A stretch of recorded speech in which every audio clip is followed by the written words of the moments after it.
Hello students, we are going to learn about standard 10th subject science and technology chapter 4 environmental management. In the last year we already studied about what is meant by ecosystem, which are its different components, which are the types of consumers, what are the criteria for their classification.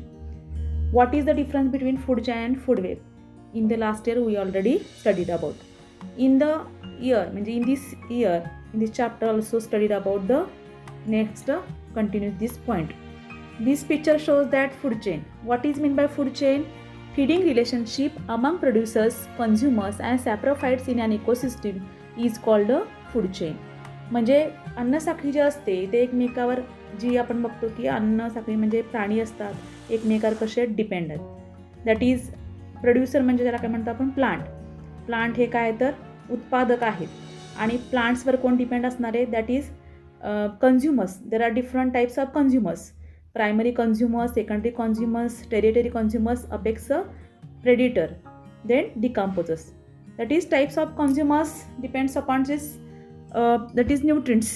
त्याच्या पोषण पातळीवर त्याचे आपण types केलेले आहेत, आपण last इयरला शिकलेला आहोत. आता ग्रास हे प्रोड्युसर आहे, ग्रासवर डिपेंड्स कोण असणार आहे प्रायमरी कन्झ्युमर्स. आता प्रायमरी कन्झ्युमर्स मी ते एक्झाम्पल दाखवले आहे grasshopper. Then secondary consumers that is bluebird, then territory consumers that is snake, and then fourth consumer that is apex consumers. That is example आपण सांगू शकतो याच्यामध्ये दॅट इज ईगल म्हणू शकतो. Then last decomposers.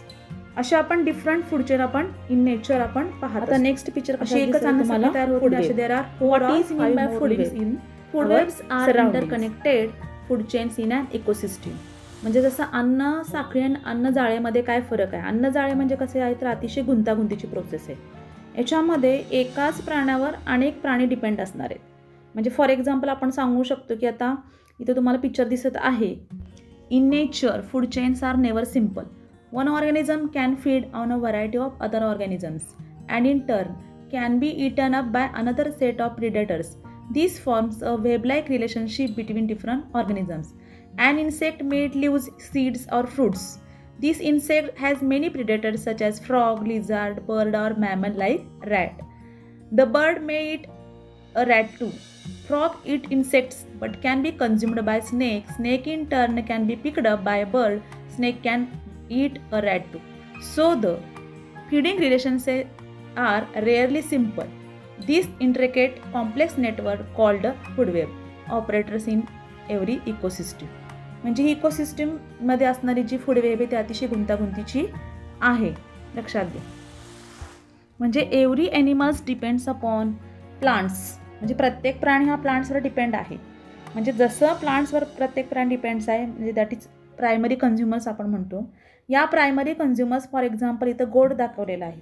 आता गोटला एकच प्राणी खाईल असं नाही आहे. गोटला हा जॅकेल पण खाऊ शकतो, लायन पण खाऊ शकतो. असे हे फूड वेबचे डायग्राम आहे.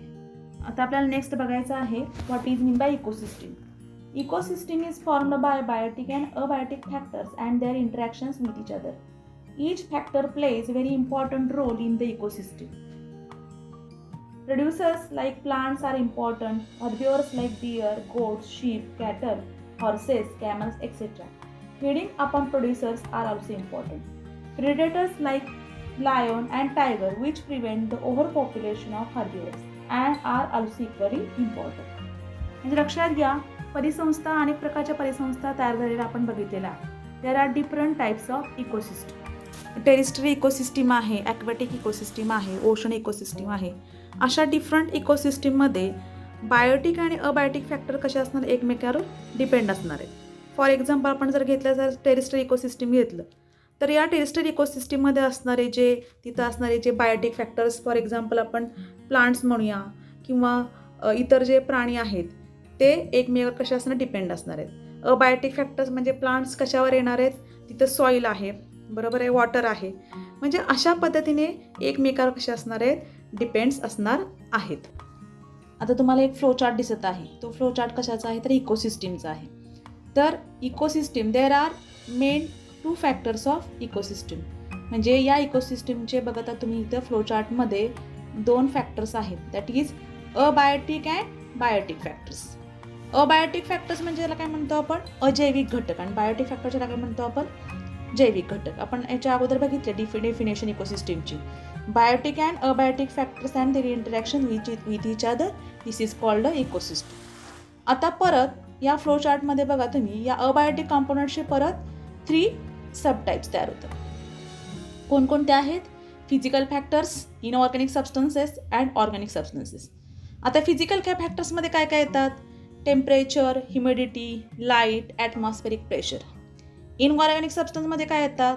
Water, oxygen, carbon dioxide, nitrogen. And organic सबस्टन्समध्ये काय येतात?